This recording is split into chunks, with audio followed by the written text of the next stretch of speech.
Hello friends, गुरुमंत्रा IAS academy में आपका स्वागत है। मैं हूं मनीष शुक्ला। इस अंक में हम सब प्लासी तथा बक्सर के युद्धों का अध्ययन करेंगे। हम देखेंगे कि कैसे 1757 से 1765 तक केवल 7 सालों में ही अंग्रेजों ने बंगाल पर पूरी तरह से कब्जा कर लिया। 1756 में सिराजुद्दौला के हाथों कलकत्ता के पतन का यह समाचार जब मद्रास पहुंचा तो वहां से एक अंग्रेजी सेना रॉबर्ट क्लाइव की अध्यक्षता में बंगाल भेजी गई। बंगाल पहुंचते ही रॉबर्ट क्लाइव ने मानिक चंद्र को रिश्वत देकर अपने पक्ष में कर लिया और उससे कलकत्ता अपने अधिकार में ले लिया। इसके बाद सिराजुद्दौला और रॉबर्ट क्लाइव की सेनाएं आमने सामने हुई। उन दोनों में युद्ध की नौबत तो बनी, थोड़ी बहुत झड़पें भी हुई, लेकिन निर्णायक युद्ध न हुआ और उनमें अंततः संधि हो गई। यह संधि 9 फरवरी 1757 को हुई। यह अलीनगर की संधि के नाम से प्रख्यात है। इस संधि के अनुसार अंग्रेजों को सिराजुद्दौला ने 2 बातों की छूट प्रदान की। एक तो वे कलकत्ता की किलेबंदी कर सकते थे, दूसरा कलकत्ता में टकसाल की स्थापना कर सकते थे। स्मरणीय है कि 19 अगस्त 1757 को भारत में पहली अंग्रेजी टकसाल इसी संधि की प्रोविजन के अनुसार कलकत्ता में बनी थी। कलकत्ता पर दोबारा अधिकार करने के बाद रॉबर्ट क्लाइव अब किसी भी तरह से पूरे बंगाल पर अपना प्रभुत्व स्थापित करने की फिराक में था। अतः उसने सिराजुद्दौला के महत्वपूर्ण अधिकारियों को षड्यंत्र करके अपनी ओर मिला लिया। इन सभी अधिकारियों षड्यंत्रकारियों का मुखिया मीर जाफर था। यह मीर जाफर सिराजुद्दौला का बहनोई था तथा मुख्य सेनापति के पद पर तैनात था। मीर जाफर नवाब बनने की इच्छा रखता था, अतः क्लाइव ने उसे नवाब बनाने का लालच देकर अपनी ओर मिला लिया। आप याद रखें कि मीर जाफर को रॉबर्ट क्लाइव का गीदड़ कहा जाता है। अन्य षड्यंत्रकारी फतेह चंद्र था। यह बंगाल का बैंकर था। आप याद रखें कि मुगल सम्राट मोहम्मद शाह ने फतेह चंद्र को जगत सेठ की उपाधि दी थी। माणिक चंद्र को तो आप जानते ही हैं, यह कलकत्ता का प्रभारी था तथा रिश्वत लेकर अंग्रेजों को कलकत्ता सौंप दिया था। इस षड्यंत्र में सबसे महत्वपूर्ण भूमिका बंगाल के एक व्यापारी अमी चंद्र ने निभाई थी। ये बंगाल में बहुत बड़ा व्यापार करता था और साथ साथ कंपनी के साथ भी इसके व्यापारिक संबंध थे। अतः अमी चंद्र ने षड्यंत्रकारियों अर्थात इन सभी षड्यंत्रकारियों और अंग्रेजों के बीच मीडिएटर की भूमिका निर्वाह की थी। एक बात तो जब षड्यंत्र बिल्कुल पूरा हो चुका था तब अमी चंद्र ने रॉबर्ट क्लाइव के सामने ये शर्त रख दी कि नहीं, मुझे क्या हिस्सा मिलेगा, मुझे सिराजुद्दौला की हत्या के बाद 30 लाख रुपए तथा खजाने का आधा चाहिए। यह बहुत बड़ी रकम थी। रॉबर्ट क्लाइव जैसा चालाक व्यक्ति इस रकम को देने के लिए कभी तैयार नहीं हो सकता था और अगर अमी चंद्र को न मनाया जाता तो वह भांडा फोड़ देता। अतः रॉबर्ट क्लाइव ने फर्जी हस्ताक्षर करके और जालसाजी करके अमी चंद्र को चुप रखा और बाद में तो इन्हें कुछ नहीं दिया था। ठीक ऐसे ही राय दुर्लभ, यार लतीफ खान और खादिम खान, ये तीनों ही सिराजुद्दौला की सेना में महत्वपूर्ण सैनिक पदों पर थे और तीनों ही गद्दार थे, गद्दारी किए थे सिराजुद्दौला के साथ। ये तीनों मीर जाफर के साथ मिले थे, रॉबर्ट क्लाइव के साथ मिले थे। हालांकि सिराजुद्दौला की सेना में एक मीर मदान नाम का सेनापति बहुत ही स्वामी भक्त था, वफादार था, और दूसरा एक कश्मीरी युवक मोहनलाल, जो ये भी सैनिक अधिकारी था, काफी महत्वपूर्ण था। मोहनलाल को सिराजुद्दौला ने काफी ज्यादा अधिकार दे दिए थे। Mohanlal as a prime minister, प्रधानमंत्री अर्थात वजीर के तौर पर काम करता था और यही तो खराब लगता था ना मीर जाफर को, इसीलिए तो उसने नवाब को पदच्युत करने की ठान ली। अब प्लासी का युद्ध देखिए आप। प्लासी का युद्ध 23 जून 1757 को हुआ था। भारतीय इतिहास के ऐसे युद्धों में है जिसका परिणाम तो पहले ही निर्धारित किया जा चुका था। अब युद्ध क्षेत्र में जाकर रंगमंच में नाट्य कलाकारों की तरह भूमिका अदा करनी थी सबको। यह युद्ध वर्तमान पश्चिम बंगाल के नदिया डिस्ट्रिक्ट के भागीरथी अथवा गंगा नदी के तट पर हुआ था। आप अगर इस मैप को देखें जो युद्ध क्षेत्र का है, तो अंग्रेजों की स्थिति बहुत खराब थी। यह 23 जून था, गंगा नदी में बाढ़ आ चुकी थी, वे ऑलरेडी दो ओर से घिरे थे। एक ओर मीर जाफर, यार लतीफ खां और राय दुर्लभ थे, दूसरी ओर मीर मदान जो कि फ्रांसीसियों की टुकड़ी के साथ था।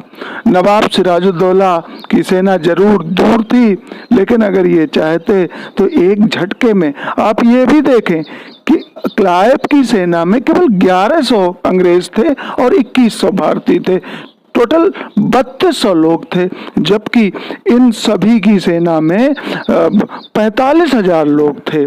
अगर चाहते तो ये 45,000 व्यक्ति उन 3200 लोगों को केवल नाखूनों और दांतों से ही खत्म कर सकते थे, लेकिन होना तो कुछ और था। मीर मदान स्वामी भक्त था और वीरता पूर्वक लड़ता हुआ मारा गया। युद्ध क्षेत्र में मीर जाफर, गद्दार मीर जाफर और सिराजुद्दौला की मुलाकात हुई। मीर जाफर ने सिराजुद्दौला को यह बताया, क्योंकि सिराजुद्दौला मुख्य युद्ध क्षेत्र से दूर था, बताया कि युद्ध के हाल बहुत खराब हैं, आप मुर्शिदाबाद चले जाइए, युद्ध को मैं संभाल लूंगा। और यही सिराजुद्दौला ने भूल कर दी और मुर्शिदाबाद चला गया। नवाब के मुर्शिदाबाद जाने के बाद मीर जाफर शेष युद्ध को केवल दर्शकों की भांति देखता रहा। उसने अपनी सेना को लौटने का हुक्म दिया। 25 जून 1757 को वह मुर्शिदाबाद पहुंचा, अपना राज्याभिषेक कराया रॉबर्ट क्लाइव की सहायता से। इसी दिन मीर जाफर के पुत्र मीरन ने, अनेक बार पूछे जा चुके हैं ये प्रश्न परीक्षाओं में, मीरन ने 25 जून 1757 को सिराजुद्दौला की हत्या कर दी। प्लासी का युद्ध ऐतिहासिक रूप से बहुत महत्वपूर्ण है। जादूनाथ सरकार, यदुनाथ सरकार या JN सरकार ने एक बात कही है इस युद्ध के संबंध में। यह ऐसा युद्ध था जिससे मध्यकालीन भारत की समाप्ति हुई और आधुनिक भारत का प्रारंभ हुआ। इतिहासकार KM पडिक्कर तो इस युद्ध को युद्ध ही नहीं मानते, वे इसे सौदा कहते हैं कि यह व्यापार था। KM पडिक्कर कहते हैं कि यह ऐसा सौदा था जिसमें बंगाल के सेठों और मीर जाफर ने नवाब और उसकी नवाबी को अंग्रेजों के हाथों बेच दिया। समकालीन इतिहासकार गुलाम हुसैन ने अपनी पुस्तक सियार उल मुतखैरीन में प्लासी के युद्ध का वर्णन किया है। प्लासी की सफलता के बाद रॉबर्ट क्लाइव को मीर जाफर ने 2,34,000 पाउंड निजी उपहार के रूप में दिए थे। मीर जाफर ने अंग्रेजों को 24 परगना की जमींदारी दे दी। मीर जाफर ने 50 लाख रुपए अंग्रेजी सेना को दिया तथा उसने बंगाल की समस्त फ्रांसीसी कोठियां अंग्रेजों को सौंप दी। 1757 में मीर जाफर जब रॉबर्ट क्लाइव की मदद से गद्दी पर बैठा तो उसने अंग्रेजों को इतना धन दिया कि कहा जाता है कि कंपनी इंग्लैंड से बिना एक भी पैसा लिए 3 साल तक भारत के साथ व्यापार कर सकती थी। लेकिन कंपनी के द्वारा धन की मांग तो सुरसा के मुख की तरह थी, जो बढ़ती ही चली जाती थी। मीर जाफर जब इस बढ़ती मांग को पूरी न कर सका तो बेनिस्टार्ट ने, तत्कालीन गवर्नर बेनिस्टार्ट ने इसे हटाकर 1760 में इसके दामाद मीर कासिम को गद्दी पर बिठाया। मीर जाफर को 15,000 की पेंशन देकर कलकत्ता भेज दिया गया। चूंकि मीर कासिम अंग्रेजों की मदद से बंगाल का नवाब बना था, अतः उसने गद्दी पर बैठते समय अंग्रेजों को अनेक उपहार दिए। लेकिन मीर कासिम बहुत योग्य नवाब था। इसका उद्देश्य अंग्रेजों को बंगाल से निकालना था, अतः इसने तैयारी चालू कर दी। लेकिन यह तैयारी मुर्शिदाबाद से नहीं की जा सकती थी, क्योंकि मुर्शिदाबाद कलकत्ता से बहुत निकट था। So he changed his capital from Murshidabad to Munger. Munger में मीर कासिम ने तोड़दार बंदूक तथा तोप गोला के कारखाने स्थापित किए। मीर कासिम ने अपनी सेना को यूरोपीय आधार पर पुनर्गठित करने के लिए अपनी सेना में जर्मन सैन्य प्रशिक्षक वाल्टर रीनहार्ड की नियुक्ति की। मीर कासिम ने जब यह देखा कि अंग्रेज 1717 के मुगल सम्राट के फरमान से प्राप्त दस्तक कर मुक्त व्यापार के लिए जो पास होता था उसे दस्तक कहते थे, दस्तक का दुरुपयोग कर रहे हैं, तो उसने कलकत्ता के गवर्नर वेनिस्टार्ट को एक पत्र लिखा और यह कहा कि आपके अधिकारी और कर्मचारी बंगाल में समानांतर सरकार चला रहे हैं।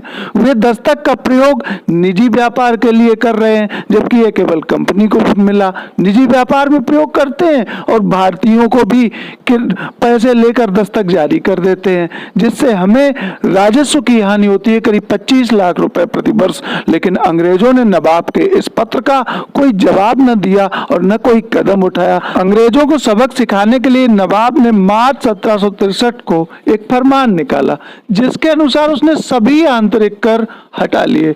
अब भाई, अंग्रेज तो पहले ही कर नहीं देते थे। भारतीय व्यापारियों को जो कर देना चाहिए वो अंग्रेज नकली दस्तक जारी करके खुद अपने पास रख लेते थे। नवाब के इस कदम से अंग्रेज बुरी तरह तिलमिला गए। उन्होंने मीर कासिम के खिलाफ युद्ध की घोषणा कर दी। मीर कासिम 1763 में पराजित हुआ और भागकर अवध के नवाब सुजाउद्दौला की शरण में गया। अब हम देखते हैं बक्सर का युद्ध, जो कि 23 अक्टूबर 1764 को हुआ। इस युद्ध में प्रथम पक्ष अंग्रेज थे।